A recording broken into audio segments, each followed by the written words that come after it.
Buenos días. La restricción al crecimiento fetal, también conocida como restricción del crecimiento intrauterino, es una complicación común del embarazo que se ha asociado con una variedad de resultados perinatales adversos. Es por eso que el día de hoy, a propósito de la primera jornada virtual aniversaria del Hospital Universitario Dr. Alfredo Van Grieken, traemos a este tema, dado que existe una falta de consenso en cuanto a la terminología.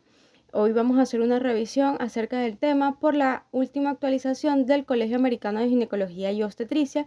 Esto va a estar orientado a un enfoque hacia la terminología, las herramientas de diagnóstico, vigilancia y así como el manejo. Vamos a entender que el término de restricción fetal va a ser utilizado para describir a los fetos con un peso fetal estimado o una circunferencia abdominal inferior al percentil 10 para la edad gestacional. El término pequeño para la edad gestacional se utilizará exclusivamente para los recién nacidos cuyo peso es inferior al percentil 10 para la edad gestacional.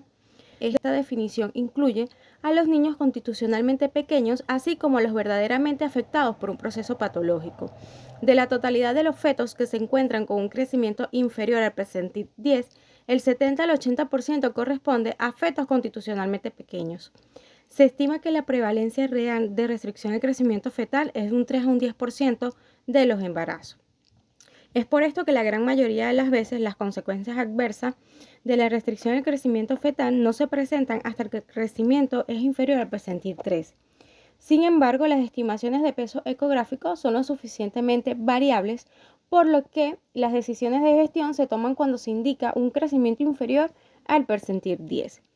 Tenemos que en condiciones de normalidad, durante las primeras 16 semanas del embarazo, el crecimiento fetal ocurre predominantemente por hiperplasia celular, es decir, que hay un aumento en cuanto al número de las células, lo que significa un aumento de peso aproximadamente de 5 gramos al día.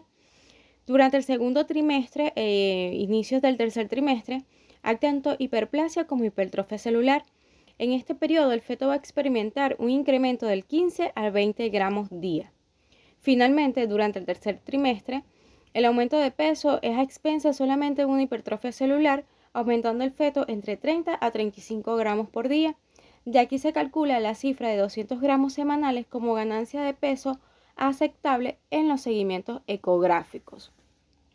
¿Cuál es la importancia del diagnóstico correcto? Pues esta radica en que esta patología se asocia con un aumento de 6 a 10 veces el riesgo de muerte fetal. Además, hay un mayor riesgo de parálisis cerebral y déficit intelectual, así como de desarrollar enfermedades crónicas del embarazo, diabetes mellitus, hipertensión arterial, enfermedad cerebrovascular. El riesgo de muerte fetal en fetos con crecimiento menor al percentil 10 es de aproximadamente 1.5%, el doble en comparación con fetos con un crecimiento normal. Este riesgo va a aumentar a 2,5% en fetos con un crecimiento inferior al percentil 5. ¿Cómo se deben evaluar los embarazos y qué se debe realizar para la detención de la restricción del crecimiento fetal? Una historia clínica, hay que investigar los antecedentes de embarazos con fetos que hayan sido con bajo peso al nacer y los factores de riesgo. Se debe evaluar la edad gestacional, se debe realizar la toma de la altura uterina entre las 24 y las 32 semanas. Se aproxima que la edad gestacional es usada como un screen para el diagnóstico de la restricción del crecimiento fetal. La altura uterina entre las 32 y las 34 semanas va a tener una sensibilidad de un 65 a un 85% y una especificidad del 96% para detectar restricción del crecimiento fetal. Está claro que hay factores maternos que pueden dificultar esta medida, como en caso de gestantes con obesidad o miomatosis uterina, por lo que en estos casos simplemente se va a utilizar la ecografía para el diagnóstico únicamente.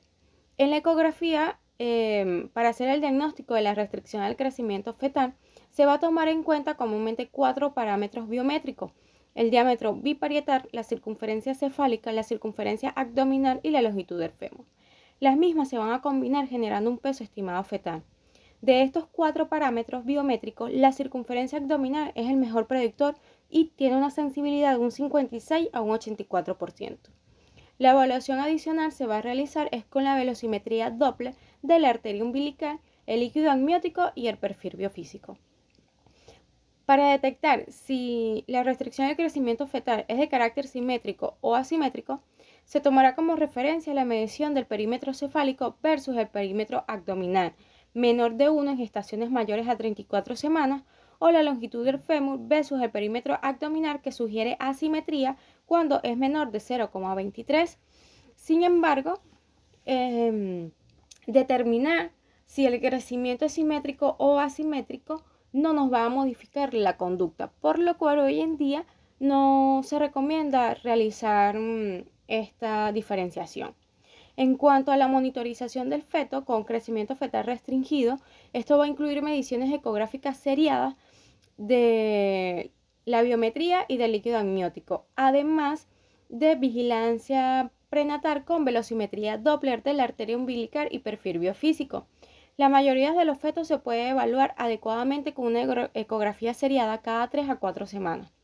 La ecografía no debe realizarse con una frecuencia menor a 2 semanas, ya que hay un error inherente asociado con las mediciones ecográficas y esto puede impedir una evaluación precisa del incremento del peso fetal.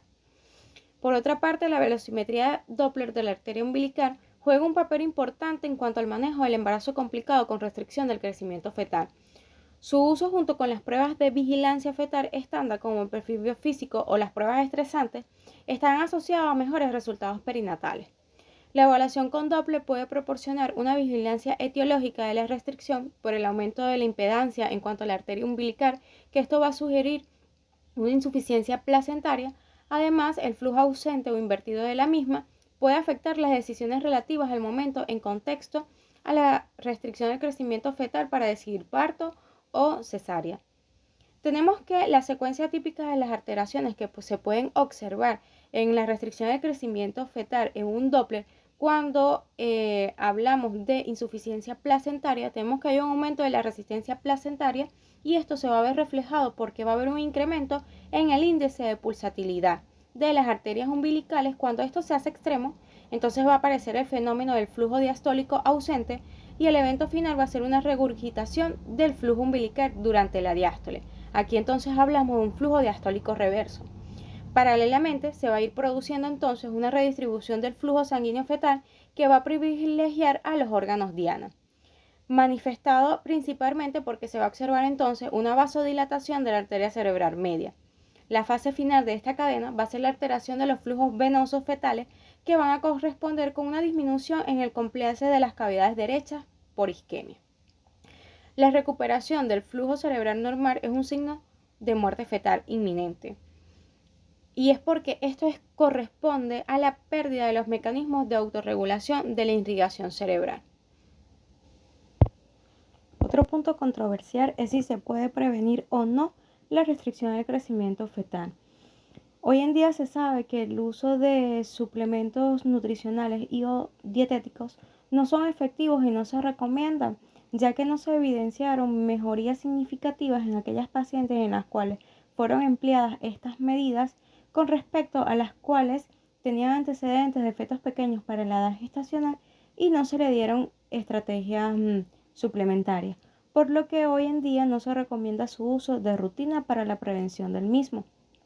En cuanto al uso de la aspirina para prevenir la insuficiencia placentaria en mujeres con antecedentes de nacimientos con fetos pequeños para la edad gestacional, tampoco es de uso rutinario. Todavía no hay los estudios suficientes que ubican a la aspirina dentro de un protocolo de prevención de la restricción del crecimiento fetal. Sin embargo, no es descartada en la actualidad, sino que se están haciendo todavía los estudios para entonces así poder determinar su uso o no. En cuanto a la vía de terminación del parto, tenemos que la restricción del crecimiento fetal no es sinónimo de cesárea y el momento oportuno o no para realizar la finalización de la gestación va a depender de las condiciones maternas y fetales. Tenemos que se puede recomendar el parto entre las 38 semanas y las 39 semanas más 7 días en aquellas gestaciones en las que la restricción del crecimiento fetal es aislada, es decir, que no hay factores de riesgo asociados.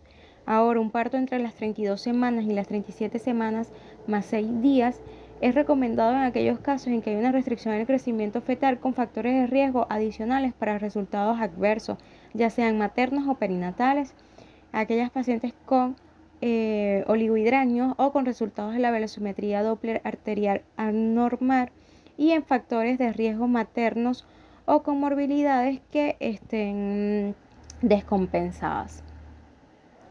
Si el parto es antes de las 32 semanas de gestación, se debe utilizar el sulfato de magnesio como neuroprotector fetal y neonatal, y en casos de que sean menos de las 33 semanas, el uso de corticosteroides prenatales está asociado con mejores resultados neonatales.